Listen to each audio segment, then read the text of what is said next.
कक्षा 7 की गणित की कक्षा में आपका स्वागत है। जैसे कि हम गणित में परिमाप और क्षेत्रफल के बारे में प्रश्नावली 11.3 के सवालों का अध्ययन कर रहे थे। तो आज जो आपका प्रश्न नंबर 2 है, कल हमने प्रश्न नंबर 1 किया था, आज है आपका प्रश्न नंबर 2। इसमें है कि निम्न वृत्तों का क्षेत्रफल ज्ञात कीजिए। तो देखिए, दिए गए जो माप दे रखे हैं आपको, ये सब आपको दे रखी है त्रिज्या 14 मिलीमीटर, व्यास 49 मीटर और फिर त्रिज्या 5 मीटर। तो दो सवाल हैं, ये आपके हैं ए और सी में तो त्रिज्या दे रखी है, लेकिन बी में आपको व्यास दे रखा है। अब आपको मैंने सूत्र समझाया था वृत्त का क्षेत्रफल का सूत्र क्या होता है, तो सूत्र का प्रयोग करते हुए आपको इन दिए गए त्रिज्या और व्यास से क्षेत्रफल ज्ञात करना है। तो इसमें जो आपको त्रिज्या कैसे करेंगे, सवाल को देखिए, यानी वृत्त की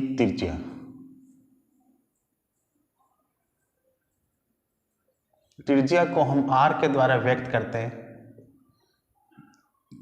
14 मिलीमीटर। फिर आपको क्या लगाना है, वृत्त का क्षेत्रफल का सूत्र, वृत्त के क्षेत्रफल का सूत्र।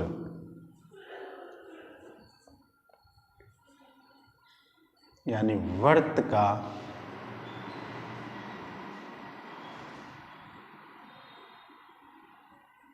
क्षेत्रफल, वृत्त का क्षेत्रफल का सूत्र होता है पाई r स्क्वायर। और पाई की वैल्यू देखिए आपको दे रखी है यहाँ पे 22/7, यानी को पाई की वैल्यू क्या लेनी है, 22/7। तो पाई के स्थान पे तो आ गई पाई की वैल्यू पाई/7 इनटू r आपको दे रखा है 14 मिलीमीटर स्क्वायर। तो 22/7, अब 14 स्क्वायर है तो हम 14 को 2 बार लिख देंगे यहाँ पे। 14 मिलीमीटर इंटू 14 मिलीमीटर। तो देखिए 7 का भाग हमने 14 में लगाया, तो 7 एकम 7, 7 दूनी 14। भाग लगाने के बाद हमारे पास जो संख्याएं बची वो बची 22 इंटू 2 मिलीमीटर इंटू 14 मिलीमीटर। अब हम इन सब की क्या करेंगे, आपस में गुणा। तो देखो 22 को 2 से करेंगे तो 22 दूनी 44 हो जाएगा, यानी 22 दूनी 44, 44 को हम करेंगे 14 से,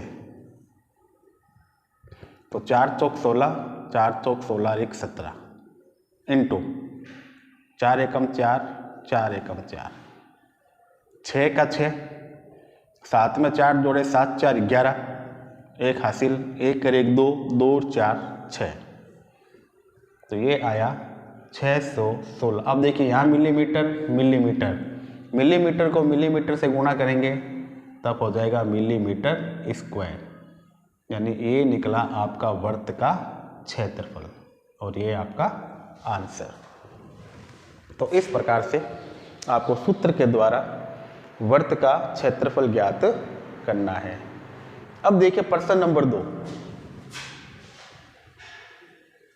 इसमें आपको दे रखा व्यास 49, लेकिन सूत्र के अंदर हमें क्या जरूरत होती है, r की।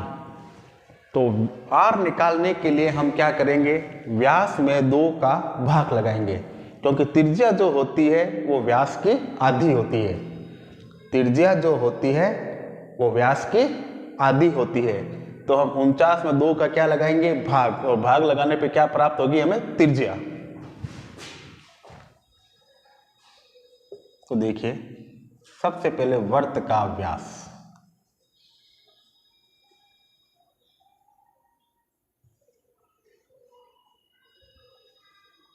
और वृत्त के व्यास को हम d के द्वारा व्यक्त करते हैं, यानी इसका पूरा फुल फॉर्म होती है डियामीटर, और ये आपको दे रखा है 49 मीटर। हम इसमें निकालेंगे वृत्त की त्रिज्या। त्रिज्या वृत्त व्यास की आधी होती है, तो हम इसमें 2 का क्या लगाएंगे, भाग, यानी D/2। तो 49 में हम लगाएं 2 का भाग, तो आपका आंसर देखिए पॉइंट में आएगा। किस में आएगा, पॉइंट में। तो हम क्या करेंगे, इसको एक बार इसी स्थिति में छोड़ देंगे। तो यही आपकी त्रिज्या हो गई 49/2।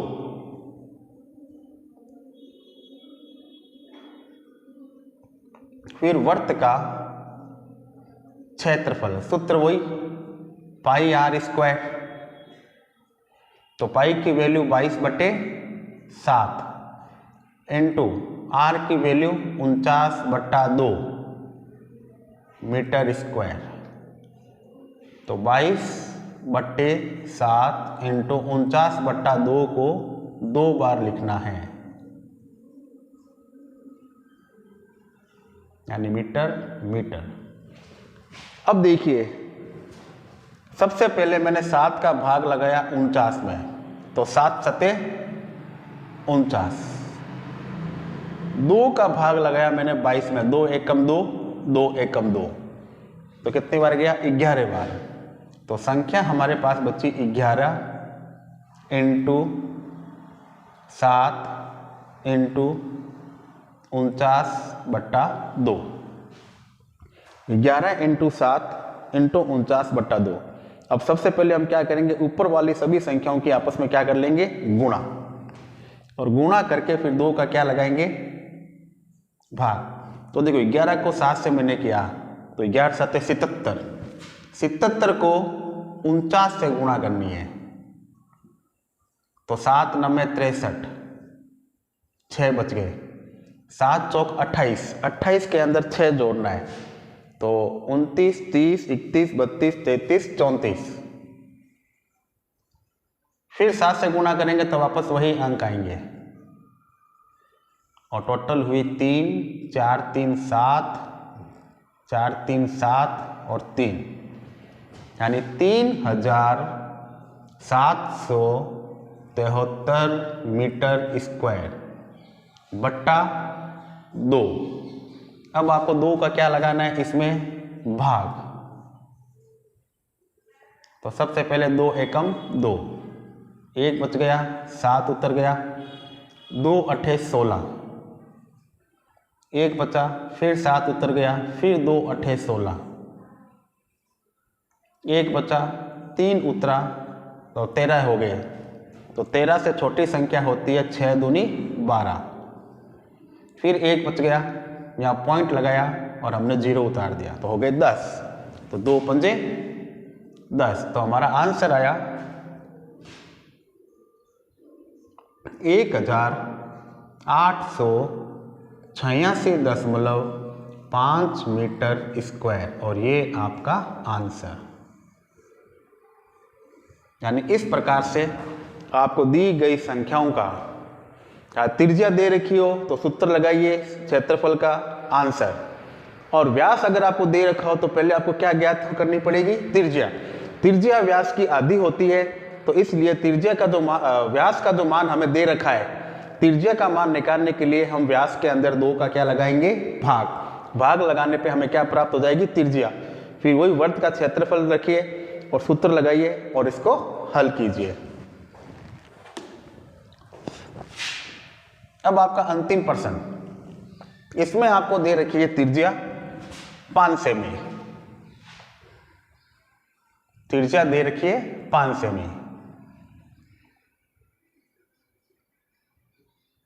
यानी वर्त की त्रिज्या, यानी r बराबर 5 सेमी।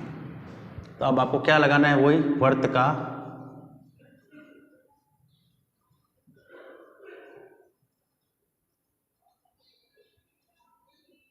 क्षेत्रफल। सूत्र πr², πr²। तो पाई की वैल्यू वही 22/7 इंटू आर आपको दे रखा है 5 सेंटीमीटर स्क्वायर।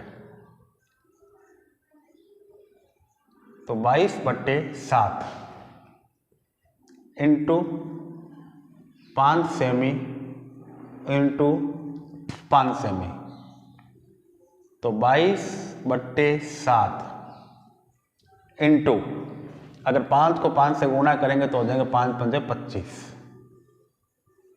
अब देखिए 25 जो है 7 से विभाज्य नहीं है, यानी 7 का भाग इसमें पूरा पूरा नहीं जा रहा, तो हम क्या करेंगे 25 को पहले 22 से क्या कर लेंगे गुणा, यानी 25 को 22 से गुणा, तो 25 दूनी 50, फिर 25 दूनी 50, 0 5 5, तो संख्या हो गई 550/7,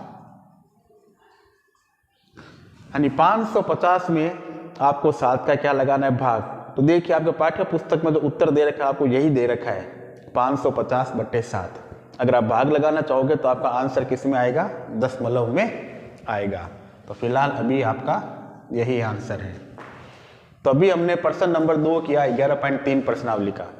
इसमें 3 सवाल थे, तीनों सवाल अभी हमने हल किए। आप इनको कॉपी में उतारिए और फिर इसी प्रकार के अन्य क्वेश्चनों को आप समय हल करने का अभ्यास कीजिए। धन्यवाद।